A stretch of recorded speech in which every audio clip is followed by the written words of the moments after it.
Dzień dobry, dzisiaj rozmawiam z Jackiem Spędlem, który jest głównym organizatorem międzynarodowej konferencji Liberty International, która się odbywa w Krakowie, rok mamy 2018.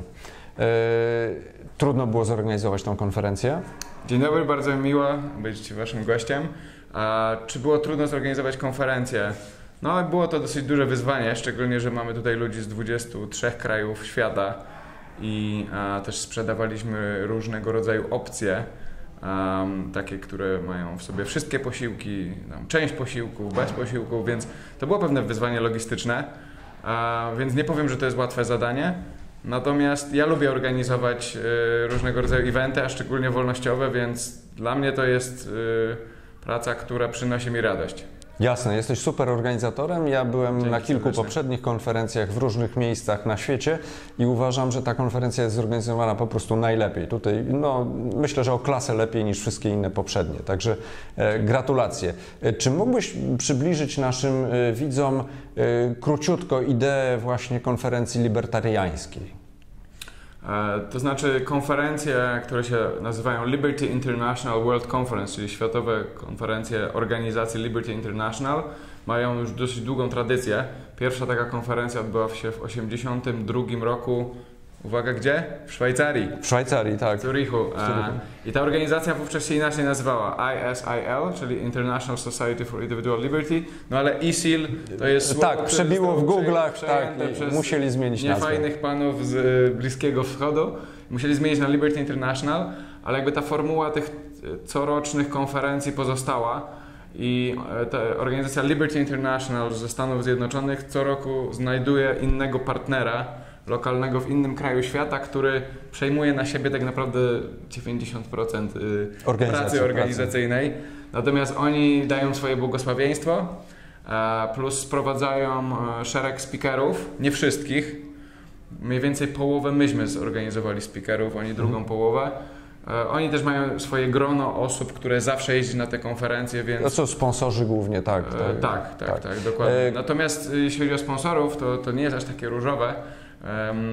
Ta konferencja musi sama siebie sfinansować. Nie ma tu żadnego dobrego wujka z Ameryki, który płaci za... Ani żadnego państwa, które daje z podatków. Absolutnie nie akceptujemy pieniędzy ukradzionych w podatkach. To, co jest najważniejsze w tej konferencji, to myślę, że bardzo wiele pomysłów różnej maści, które są związane właśnie z ogólnie pojętym ruchem libertariańskim. Chyba jeden z naszych kolegów, agent Tomek, najlepiej to podsumował wczoraj, czyli drugiego dnia faktycznie konferencji po południu, powiedział: ja już po prostu nie wyrabiam z tym natłokiem tych nowych informacji, także to myślę świadczy o właśnie poziomie. Powiedz mi, jeżeli miałbyś szybciutko wymienić tematy, które się tu przewinęły i speakerów, którzy zostali w Twojej pamięci, czyli którzy zrobili to dobrze. Na samym początku wymienię dwóch keynote speakerów, czyli głównych naszych tutaj wykładowców, speakerów, czyli Lawrence Reed, prezydent Foundation for Economic Education, no i wielki orędownik wolności, sympatyk Polski.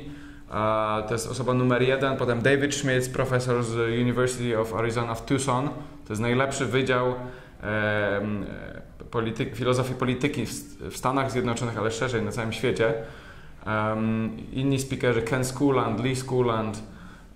Tak, to było Marcin porywające Chmielowski. dzisiaj, prawda? Strasznie smutny ta prezentacja, O Chinach, która pokazała to jest... Chiny komunistyczne, Dokładnie. po prostu tragedia. Różne tematy. Z jednej strony takie historyczne tematy, jak właśnie Lee Schooland o Chinach. Z drugiej strony czytam historyczny temat też Marcin Chmielowski o krakowskiej szkole ekonomicznej. Ty, Wojtku, mówiłeś o subsydiarności. Tak, czyli to nowe tak jakby pojęcie mało znane. Profesor Schmitz filozoficzny, trudny temat raczej miał. James Lark proponował pewną receptę, czyli tak jakby sposoby zachowania, jak się powinni zachowywać libertarianie, żeby promować tą Przede wszystkim ideę. powinni być dobrymi ludźmi na co dzień. Tak. I świecić przykładem pośród Tak. innych i wówczas ci ludzie zapytają, kim jest ten fajny facet, ten fajny sąsiad? O, jest libertarianinem. To chyba nie są nienormalni ludzie jednak. Tak. Na koniec chciałbym Cię zapytać, otóż jak każde przedsięwzięcie zawsze są jakieś zaburzenia. Pojawia się coś, z czym trzeba się zmagać. Co byś chciał zapamiętać, bo myślę, że będziesz przyszłym organizatorem przyszłych tego typu imprez, co byś poprawił i na co chciałbyś zwrócić uwagę właśnie organizując przyszłe tego typu konferencje? Jasne, jest kilka takich spraw, które traktuję jako lekcje, których należy wyciągać wnioski na przyszłość. Pierwsza kwestia to jest dogrywanie planu, czyli schedule w języku angielskim. To nie może być tak, że dostajemy informacje od naszego partnera z Liberty International, że jeszcze dochodzą speakerzy na 2 dni przed. Nie ma miejsca na tych ludzi i trzeba strasznie manewrować. Naciągać kołderkę. Naciągać kołderkę i to może z naszej strony też komunikacyjnie jest to do poprawienia. Te kwestie planu. Czyli plan zamykamy w dniu takim i takim, musimy mieć tydzień na przerobienie tego planu. Tak, okej, czyli praca Uważam, że trzeba te kwestie odpowiednio wcześnie zamknąć i nie dawać pola do jakichś manewrów na ostatnią minutę. Jeśli chodzi o inne sprawy, no przyznam, że pomimo, że mamy bardzo dobry hotel tutaj, świetna obsługa i jedzenie, organizowaliśmy też 2 zewnętrzne kolacje i w przypadku pierwszej wyszło wszystko perfekcyjnie, w przypadku drugiej nieperfekcyjnie.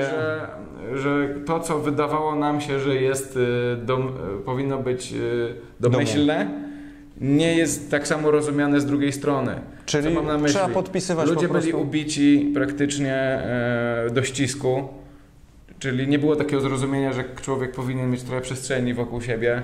W zasadzie było za mało miejsca, muszę Czyli przyznać. po prostu trzeba zrobić taką kartkę do umówienia się właśnie, że ma być klimatyzacja, ma być 2 kelnerów. Odpowiednia liczba kelnerów. Tak, odpowiednia liczba kelnerów. Tam było za mało kelnerów i to wszystko szło za wolno. Minimalne drinki. Co jeszcze? Co jeszcze? Tutaj była kwestia, która nam według mnie udała się, ale nadal ktoś może pomyśleć, jak jeszcze ją lepiej dopracować. Kiedy sprzedajemy konferencje w różnych pakietach, musimy uważać na tak zwanych freeriderów, czyli pasażerów na gapę w języku polskim. To są ludzie, którzy wykupują w innym pakiecie, a nagle się zjawiają na lunchach, na kolacjach. Chcą korzystać w pełni. Myśmy przewidywali, że to się może zdarzyć i oni mają inne kolory na swoich identyfikatorach. Jasne. I udało nam się wyłapać parę takich osób, więc tutaj nie zaniedbaliśmy do końca tego tematu. Natomiast można to jeszcze lepiej robić. Być może jakaś osoba przy wejściu do restauracji, która sprawdza to, ale tutaj też trzeba być ostrożnym, bo jeśli jest mało czasu na posiłek, to kwestia znowu sprawdzania. Libertarianie też tego nie lubią, być wypytywani, jak się nazywasz i tak dalej. No i tak samo wy jako organizatorzy chyba też tego nie lubicie, tak, prawda? To jest dodatkowa praca. Ja ale powiem, trzeba ten temat jak gdyby mieć zabezpieczony. Przyznam się, że ja kiedyś też byłem przez przypadek, bo nie wiedziałem, takim freeriderem się okazało, jak byłem w Lozannie w 2014 roku, po prostu nie zapłaciłem w ogóle za konferencję. Przez przypadek nie wiedziałem, że trzeba za nią zapłacić. Myślałem, że ona jest zorganizowana właśnie z jakichś tam innych funduszy. My zawsze do takich osób podchodzimy bardzo sympatycznie i miło z nimi rozmawiamy. Absolutnie nie należy do tych ludzi źle się odnosić, bo w większości przypadków to jest właśnie taka sytuacja, że oni po prostu nie wiedzieli, że jest jakaś rejestracja, jakieś wpłaty i nie mają większego problemu z tym, żeby to załatwić. Jasne. Jacku, dziękuję Ci bardzo. Jeszcze raz gratuluję za naprawdę światowego poziomu zorganizowanie konferencji Liberty International w Krakowie w roku 2018. Dzięki serdeczne i mam nadzieję, że organizujemy kolejne rzeczy. Oczywiście, tak jest.